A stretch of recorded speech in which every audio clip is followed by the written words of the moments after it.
Valuable community-based care in the hands of Black midwives was deemed inadequate. Suddenly, structures of competence were changed, and in order to assist in the delivery of babies, you needed a medical degree from an accredited institution. Nonetheless, this education was made inaccessible to those Black midwives who had proven themselves experienced and competent.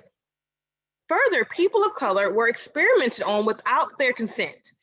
Women of color were even sterilized without their consent to test the impact of contraceptives before they could be made available to white women. The various cultural traditions surrounding birth and postpartum were replaced with a tightly regulated hospital environment. Today, many hospitals in the United States follow this model of birth. According to many researchers, this model of birth views the female body as a machine, regarding the birth of the baby as the most important end product. The mother is a secondary byproduct. This model is grounded in Western society's values of science, high technology, and economic profit. In birth context, this approach emphasizes mind-body separation, sees the patient as an object with little personal relationship with the practitioner, and it's characterized by very aggressive intervention and values that are standardized with care. Essentially, this model does not prioritize attending to each individual's mother's unique emotional needs and approaches birth strictly as a medical event.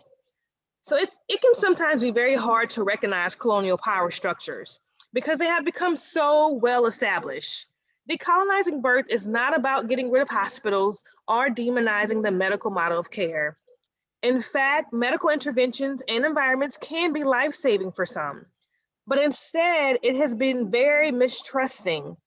It is about trusting the natural physiological birth and being conscious of how power operates when we do so. It is about making various dimensions of care accessible to all birthing persons, regardless of race, religion, sexual orientation, or class. Decolonizing birth requires an intersectional approach that considers each of these dimensions and ultimately values all birthing traditions.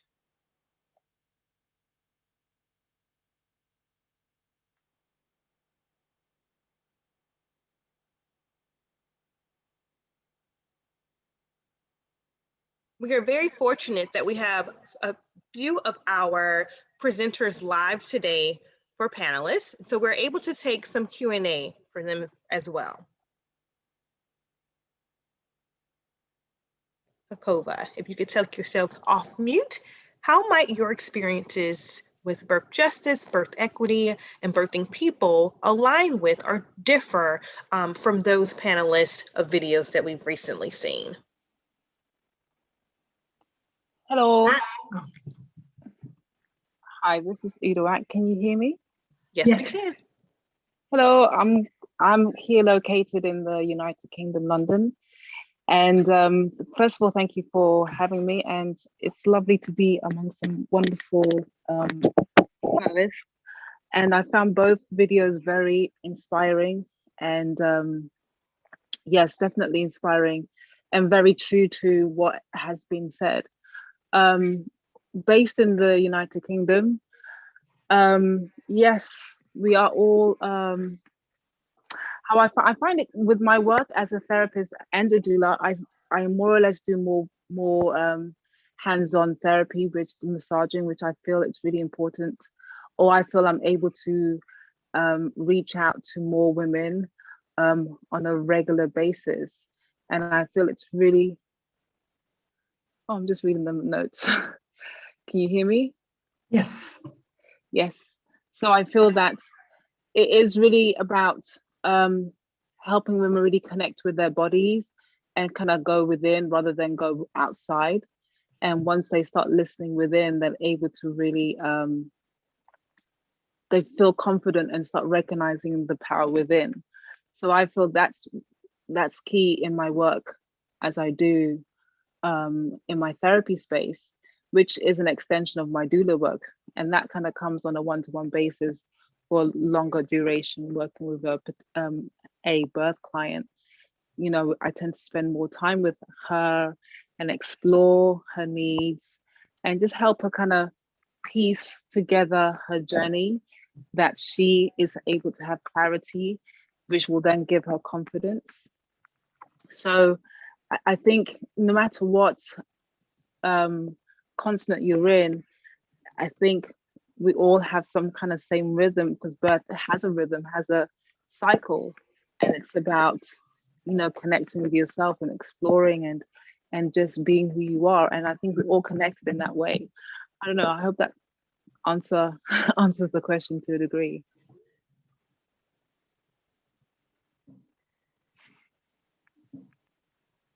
Hi, I'm Hello? Hakova. Should I continue? Yes, please. Yes, no, beautiful. I feel like when I hear her mention about, especially everything that is concerning about the lands and the people, it really resonates to my heart. And I feel it's because the work that we do, all we do, the beauty of this is like how far we are and how different countries can we belong to and how very similar our work is. And I feel it's also because there's a key that she said for me that is very important, that is like, it's the work of our ancestors. And for me, that is very important to guide my work. I know that the kind of work that I'm doing as a midwife trained and traditional midwife trained, and also now working with grief loss and abortion and perinatal loss, like midwifery care, it is so similar. And I guess that is always my point when I do my work from a framework of decolonizing, how I would like to bring the topic, right, the uncomfortable topic to the table of companionship is something so inherent from our like uplifting and our bringing in our cultures, right? And I feel like when I do my work from a decolonizing framework is because I do know that many people get educated, certified, and many people do get trained to do this kind of work. But I also feel like I want to always bring up to the table that there is something that we cannot policy and we cannot colonize in terms of companionship and what it means to be a companion in our communities, or like what it means to be like as part of the our communities in like our uncles and our aunts and all the women and people in our community who have supported people through their processes. So I feel like that is something that resonates to my heart because that is exactly what I live for in my daily life, right? Like trying to prove that that companionship, it's there, and we cannot like certify it. We cannot like control it, colonize it. We cannot put a label in it because it's there and it's ours to take, and it's our responsibility as our ancestors like keep on pushing us up, like do the work. So I love that. I really love to hear that. Hi, this is Malaika. I'm tuning in from Grenada in the Caribbean and very much enjoying the conversation thus far. And, just that last share made me think about the ways that companionship is kind of being controlled and we're being detached from it here in the Caribbean. One of our biggest challenges is that birth has become really centralized, has been pushed into the one hospital that we have, the one main public hospital that we have on our main island. And so, instead of births happening more at home and in the community health centers, more and more women are being brought down to the main hospital, which means that we have a ward that is, overflowing with women who are under observation, women who've just given birth, women who are building up into active labor. And so one of the challenges is that people are not allowed to have their birth partners. There's all this stuff around, well, there's not enough space to have a partner in there. There's, privacy of the other laboring women. So it's a challenge because most of the labor, women don't have their companions. And it's only during the pushing phase that whether it's the mother, whether it's the husband or the partner, is allowed to come in. And we know that pushing is, often just a small fraction of the birthing experience. And so, when I think about ways of navigating that challenge here, because on other islands I'm hearing it as well. As a doula and a yoga therapist, I heard somebody talk about working very closely with people with therapy. I think it's massage therapy that you do. But for me, with yoga therapy, I've been able to work virtually with clients across the Caribbean and in the diaspora. And in the Caribbean, across the board, there's a lot of isolation from partnership, where it is very normal for you to not be able to have your partner with you during labor. Even as recently as earlier this week, I had a client who traveled from St. Vincent because, as some of you may know, there was a volcanic eruption in St. Vincent a few weeks ago. So there's a lot of ash, a lot of chaos. She traveled at the end of her pregnancy with her husband and toddler to Martinique, which is a French department island, a place where they don't speak the language, but it felt safer to them than the healthcare system in St. Vincent. But even in Martinique, I was shocked to find out that her husband would not be able to be with her for most of the labor.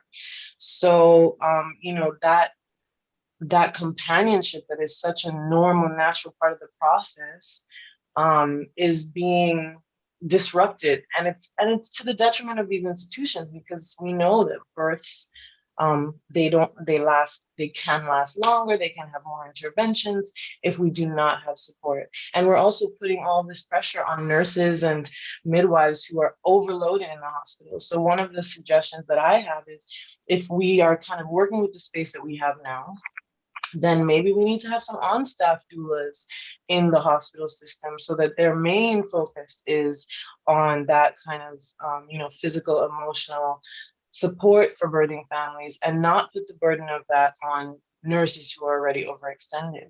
You know, what would it look like if we had public doulas, so that it can be something that people have access to, and that there's someone or people in the environment who are bringing that philosophy to the table?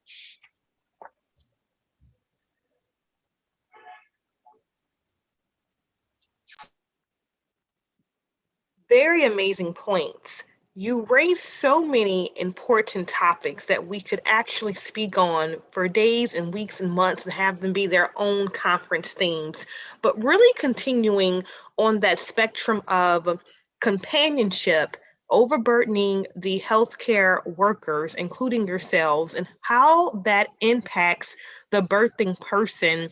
What types of tips or tools or resources have you all looked to actually support your birthing persons more because of these barriers in the healthcare systems? What types of tools, resources, and tips would you have for other global birthing advocates, doulas, midwives, etc., to really try and combat these stipulations that we have within these healthcare systems that are impacting maternal mental health as well as our maternal outcomes?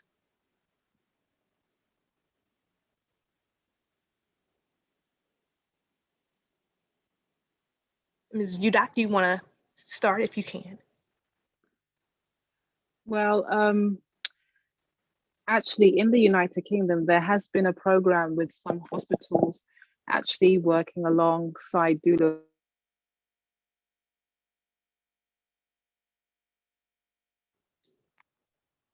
I believe she was just muted. If we could unmute Ms. Udandam, that would be excellent.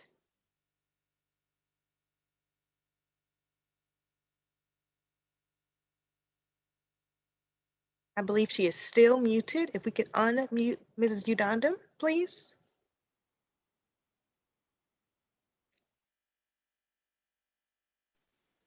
Thank you. We can hear you now. Hi. So I know in 2014 or 2013, there was a program starting in the UK in London hospitals to collaborate or have doulas work in hospitals such as birth centers alongside midwives. And I was actually going to start on one of those programs in one London hospital. However, I then became pregnant with my third child. So I didn't work alongside, but I did have other doulas work in those birth centers. And it was a bit of a pro and con. They had pros and cons in terms of really the workload that was given to these doulas and the relationship and all dynamics that was provided. I think it's a good idea, but it's just having clarity in terms of the roles that is given to doulas by midwives or nurses.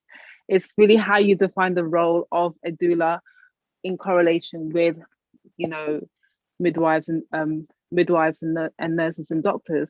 And sometimes they weren't taken so well, these doulas, or seen as useful or an important aspect of that dynamics with the mother. And some were deemed as just cleaning up after. So it's really kind of the perception of how that could be improved to make that impact a lot more stronger and beneficial for both the midwives in terms of the amount of workload that they're receiving. It's just also honoring and respecting each other's roles and what they bring to the expected mother and the couples. I think what will be really good is working in collaborations with them and just having clear boundaries and the importance of each other's role in that environment.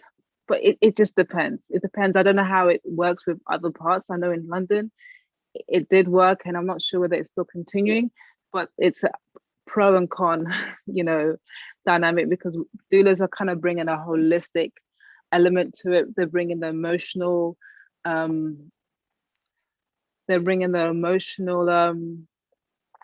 I'm just trying to, they're bringing an emotional aspect to it and an empowerment.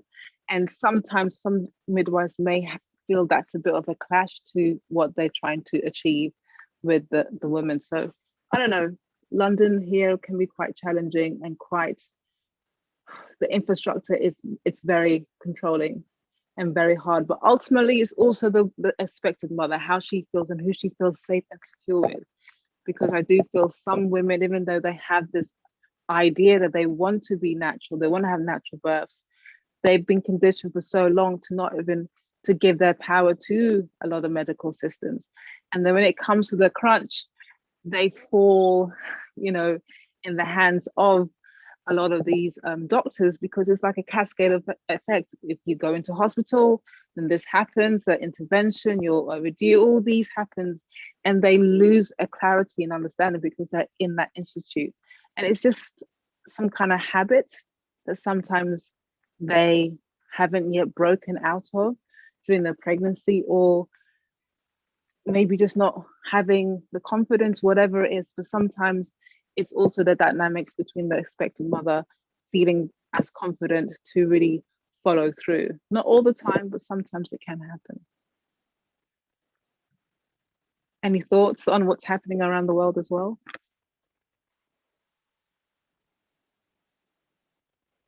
Excellent, thank you. Mrs. Yai, if you want to come off mute as well, give me an opportunity to also respond to that question.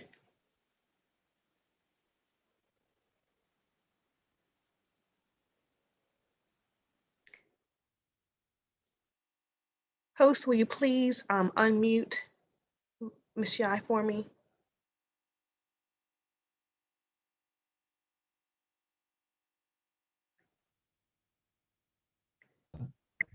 Thank you. Yes. Hi, everybody. Thanks for all the deep thoughts and everybody's input.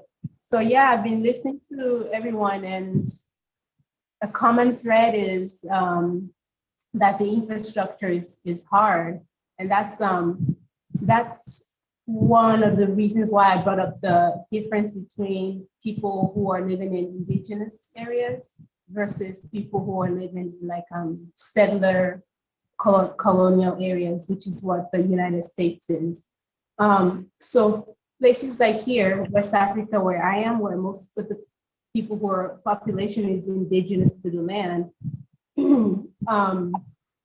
because there's such already an infrastructure there that is kind of like, that's indigenous.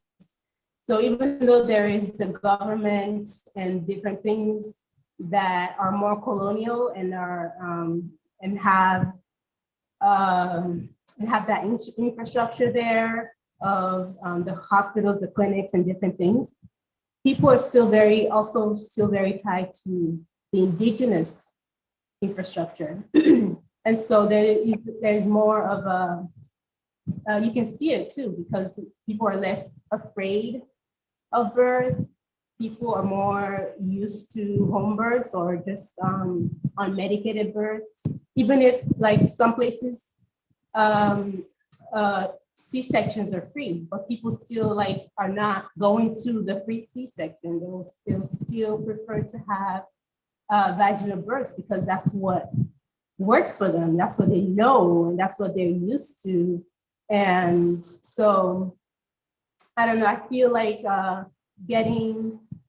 appreciating, valuing these indigenous systems and communities, learning from them is really important for communities like in the United States in order to start dismantling and rebuilding new infrastructure, new mental mindsets and things like that. Because it's not, the whole system is not going to change. We have to change ourselves, and we have to change in the way we teach our children, in the way we help our community as doulas, as midwives, and what we teach them and what we bring to them. And so, you know, we have to learn. We have to learn how it's being done and what kind of lifestyle supports these kind of natural mindsets towards childbirth. And yeah, that's what I would say. However, one thing that I didn't talk about is the negative. And the negatives that I see here are also tied to colonialism and decolonizing, because the more people are going to clinics, either because they think it's more rich or it's more associated with modern ways, and so some people will go to it because of that. And within these clinics and the education that the nurses and midwives are getting, there's in the companionship that we were talking about with birth, there isn't a lot of softness with the people who are birthing.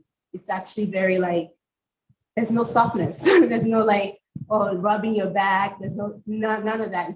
It becomes very, very rigid. They're very rigid environments when people go to these more modern spaces. So those are the things that I am noticing as somebody who lived in the United States, who has worked in the US, and now is coming back to Africa. And now I'm like really appreciating the rural areas, the villages, and the knowledge that's there. And I think it's really important for everyone in the modern world to kind of value these systems and these mindsets and these lifestyles, because they are really saving lives here. They're really saving lives, and they can save our lives in the modern world also. Thank you so much. Ms. Hakoba? Yes, I feel like when I was listening to them, I was thinking about a lesson that I feel like we learned in Puerto Rico, and especially after the Hurricane Maria.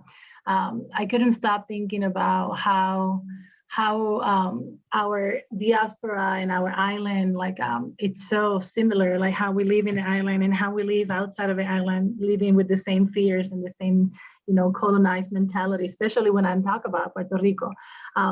I feel like something that we learned after Hurricane Maria, and we saw ourselves, and I did not spend, I was out of Puerto Rico when that happened, but I was outside in Chicago, and I remember getting so many calls from so many people and members and people that I know in the communities in Puerto Rico, because they were looking for, support, like anything about their vaginal health, anything about contractions, like where to call, where to go, or anything about like having a miscarriage, like what to do. And I remember that stage in my life being in the diaspora as something that I will, I feel like it will be embodied in my body as trauma forever, because that that feeling of not being able to be home, right, and support your people, but also knowing that there's a lot of amazing people in Puerto Rico doing amazing work, especially like traditional midwives, but also knowing that the circumstances were, like when nature destroyed the roads and, destroyed all the accessibility for people to care, there were a lot of great midwives in Puerto Rico doing an amazing work, but there was no access because like the mountains in Puerto Rico, people would not be able to move to them or them to the, the midwives to them. And I remember the next time I went back home, I started like being like stronger working on companionship training, especially in the communities, because I wanted to I wanted to have people reflect also on how we have so many great resources. We have doulas, we have midwives, we have people that are there trained to support our people, pregnant people or pregnant women. But there's also a lot of like knowledge that is ancestrally there. There's a lot of people in our communities that can support people in the meantime. And they can help people assess, this is overbleeding, this is this is still safe, this is what we're gonna do. And I feel like this is knowledge that we all had in our hands, my grandma times, we had a lot of comadronas and healers and they were in every corner, right? Like now you can barely find them in the mountains of Puerto Rico. And I feel it's because of that, because there was there was an honor about being part of a community as a healer, as somebody who would be supportive. So I feel like that's why I spend a lot of time and heart thinking on training more companions in the communities in any outcome of pregnancy. Because even though I'm living now in Illinois and I go back and forward home, the same that we learn after Hurricane Maria in Puerto Rico is the same that I see in our communities in Chicago, being an immigrant and living in fear of going to a hospital or checking on somebody and telling them that they are 20 something weeks pregnant, but they did a genetic test and they have to elect for an abortion and being judged. So I feel like and that is also something that makes me constantly evaluate, how much knowledge do we really have in our communities, in our hands, and how much are we supporting people to feel empowered to be part of our communities too, not as a midwife or as a doula, but as a community member who's got skills and got the heart in order to support people to find care, to assess danger. I'm putting my heart, and I think life took me in that direction because I think that it is as important as having trained, certified people because it helps us a lot in Hurricane Maria. I feel like all the calls of people that I had to support where I was in Illinois, it meant that there was a need, in having the security of going every year and train people to support people on how to access, care. It's really important. It's really part of our community as a whole. And I always encourage that, especially because that's that's how I see it, right? That's for me what birth justice also is, it's having accessibility to resources, and the resources could be, overseen. They could be overseen because they're right there in the community. And that means, training. I train men identified people. I train younger people.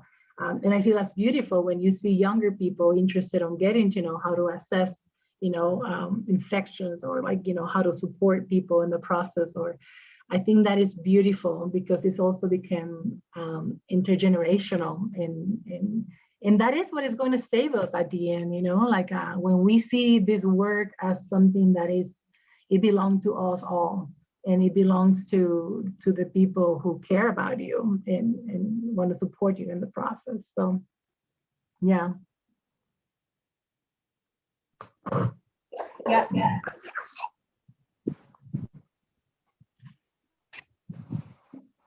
Ms. Maleka, please feel free to come off mute.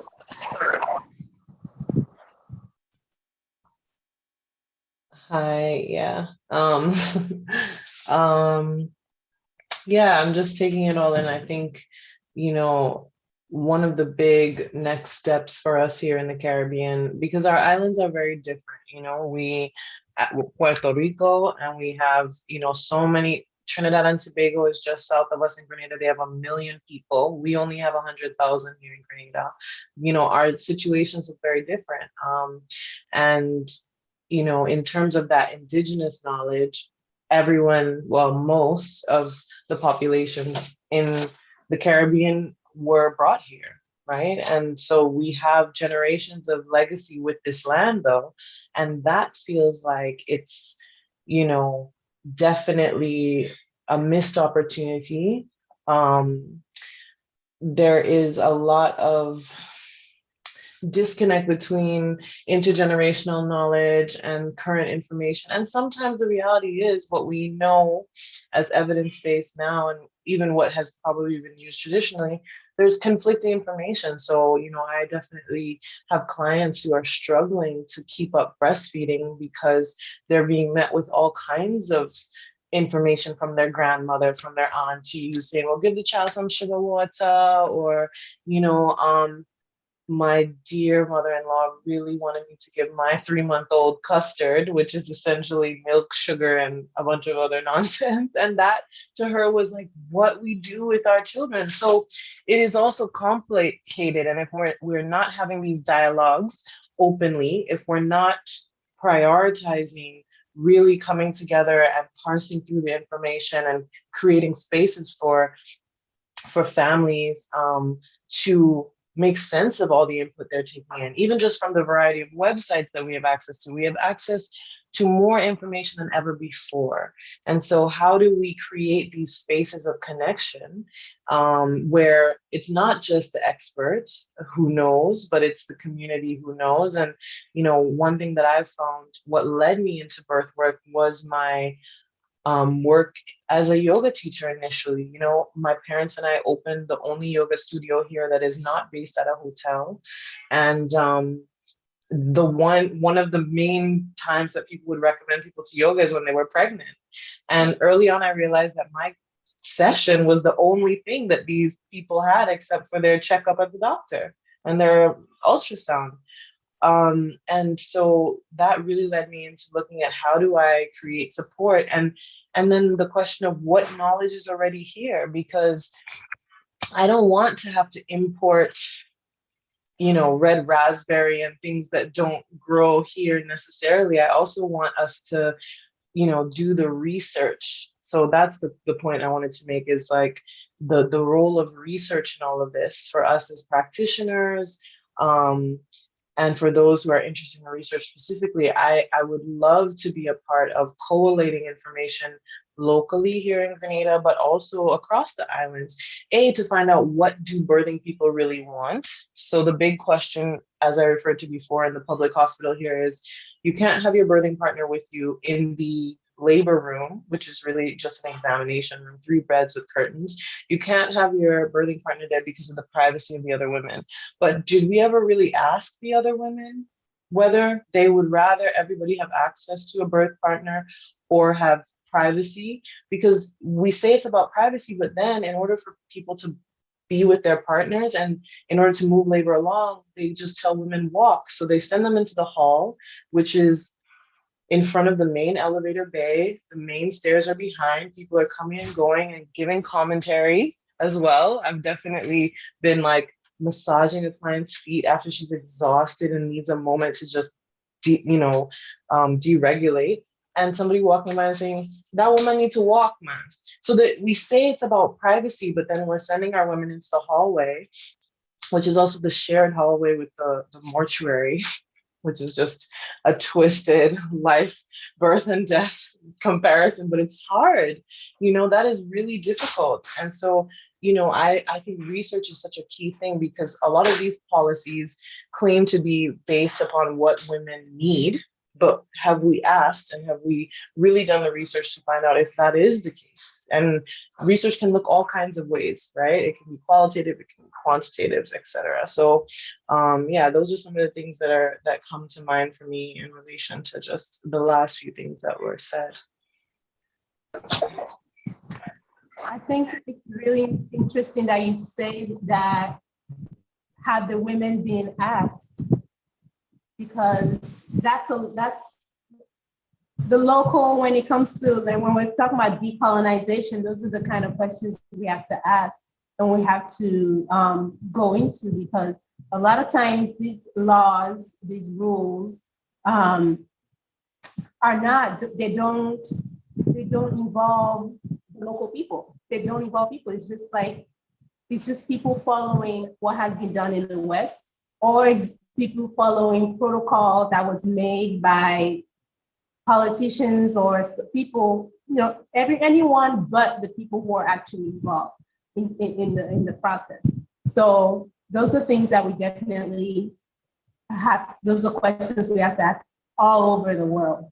No matter where you are, chances are the laws that are governing the birthing room have nothing to do with the person who's actually birthing. And that's definitely a good point.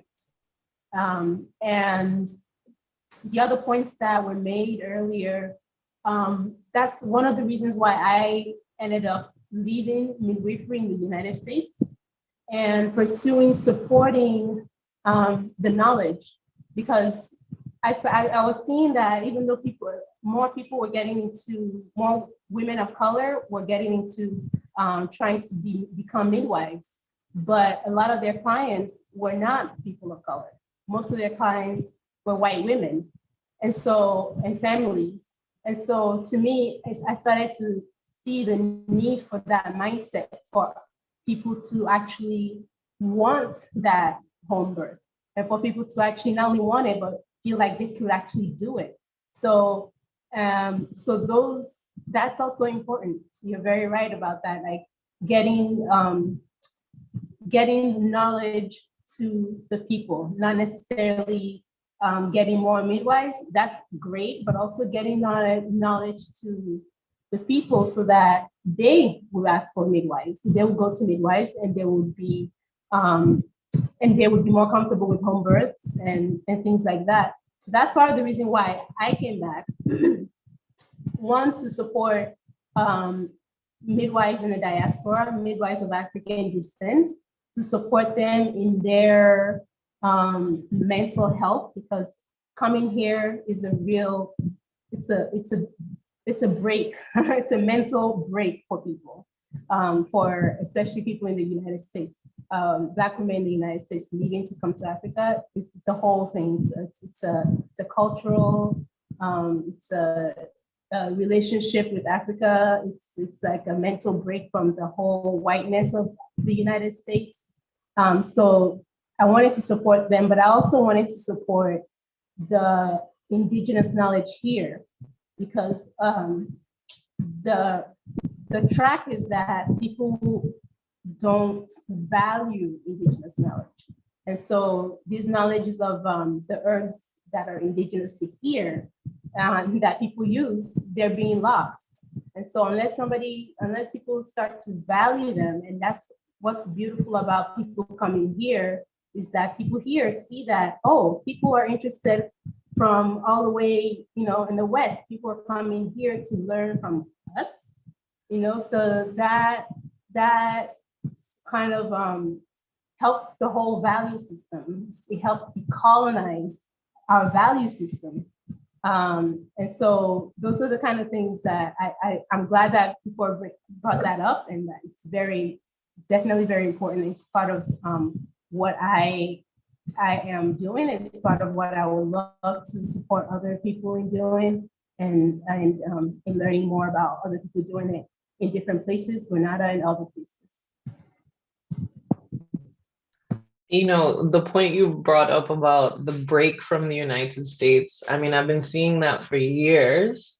I moved back to Grenada in 2010, and over the years, I have just seen the kind of shrug of weight off the shoulders when people come back, or come here for the first time, especially people of color from the States. And it's like accelerating now. That people are really looking to leave pretty permanently, or at least part-time, and get that experience of, I just actually did a couples yoga therapy session yesterday, and it was just so beautiful to have somebody taking care of their 2 kids in the prop room right next to the studio and sharing about their journey as a couple and how it feels to be in a place where, you know, as the woman has said, she's like, Grenada may have 99 problems, but being Black isn't one. And to not have to deal with that anxiety of just the psychology of it, even especially in a birthing context. And so now, because of COVID, one of the questions that was posed us as panelists is, how has COVID changed our work? And for me, it's actually really opened up the market within the global North, because, you know, now people see it as an option to be able to invest in virtual services. And the vast majority of the people who've hired me have been people who are part of the Caribbean diaspora. And to be able to offer them also that unique experience of being a global Caribbean person myself, and, you know, to offer them just that reminder of spaces that exist where they are completely and utterly normal, and don't have to be on guard, I think is really a big part of it. But, you know, I found that that was one of the unexpected blessings of COVID, that I can serve this huge, broad cross-section, and that for me, whether people are hiring me to be at their birth, like on an iPad or in their ear, or, you know, more importantly now focusing on the birth prep sessions, to really not empower them because they have the power, but to just remind them of their power, give them some tools they can tap into individually or as a couple or as a family. It's amazing, because that has always been the way that I tried to approach it, that I don't want you to feel that if I can't get there, you just can't do what you need to do. So I want to give you so many tools. And I think the virtual really lends itself to that, to really getting the opportunity to prepare. And I think for those of us who are offering other therapeutic services along with this birth work, it's really a powerful pairing, because with yoga therapy, I'm able to check in with people weekly, maybe every other week, and do some deep work about this huge transition in their life. And in terms of, you know, Grenada in particular, we don't have epidurals here, because we just don't. I think it has to do with having an anesthesiologist on call 24/7. So we don't have epidural, so it's not even an option. So that kind of cuts out that. And there's a very low C-section rate as well, but we do have some trends with certain doctors. We have a really aging OBGYN crew. I don't know what you can call them. We are in desperate need of OBs here. So, you know, just putting that out there in case somebody's just trying to escape. OBs and midwives, you know, for anyone who is looking to get the weight off their shoulders in the global North, we are in need of that. And especially ones who are really conscious of how they're going to step into new space and engage, you know. So yeah.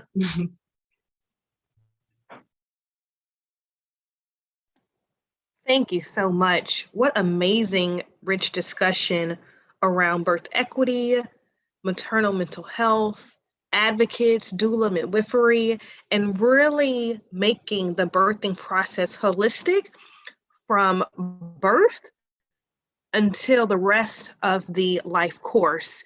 I think really remembering that our ancestors paved the way from us, and we really should get back to the basics of companionship, the basics of love within the birthing process, and the basics of autonomy within the birthing process as well.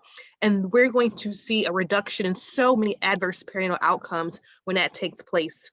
What a powerful, powerful panel today. We want to thank each and every one of our panelists who have given their time and their expertise to all who are watching and listening in, and who will also view some of these sessions afterwards. This is some of the richest discussions we've had from a global perspective around birthing persons, really internationally. We do want to be conscious of the time that we have. If there are any lasting comments that you all want to make to those who are watching or will watch, we can allow for that. But other than that, thank you so much for your time today. This panel was completely amazing. We promise to follow up with contact information, if permitted, for our panelists. We want to continue these conversations. This is only the beginning. We will, in fact, make sure that every mother and baby on the planet has the best possible start in life, and it's going to start with us. We are the voice for our community. It has to start within the heart of the community, and we are that heart. So we thank you so much for that.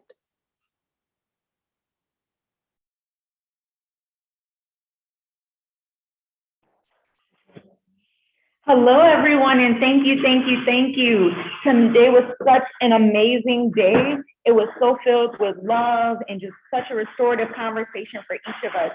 Thank you so much to our speakers and to our community, especially for being so patient with us as we navigate the wonderful, wonderful world of technology. To Coach Cass for getting us active and moving and finding our bodies this morning. Our keynote speaker, Dr. Mobila Shaka, sharing such a wealth of information about how to heal through our hair. Dr. Gross for leading us through racial support as Black birthing people. We broke generational curses with Mystique Hargrove, healed our mother wounds with Sister Yaya, and found healing in our birth experiences with the Homecoming podcast. We found liberation through policy with Kylie and Elite. We normalized the struggles of breastfeeding with the Lax Queen, dug into racial disparities in pregnancy with Attorney Carter and Dr. Stevens. We found Black joy with Frankie Robertson, Dr. Fleta Mash Johnson, and Dr. Maria Chantel Williams.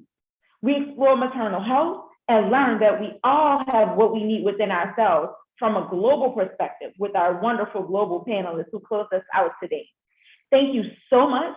I also want to give a special thank you to our sponsors, the Center for Reproductive Rights, the Cochrane Firm, Mary Amelia Center for Women's Health Equity and Research, United Healthcare, Women with a Vision, Crescent Care, Newcomb Institute, and I would be remiss if I did not speak on BYP 100. If you don't know who they are, you gotta find out. Thank you, BYP, for showing up and showing out and supporting us every step of the way.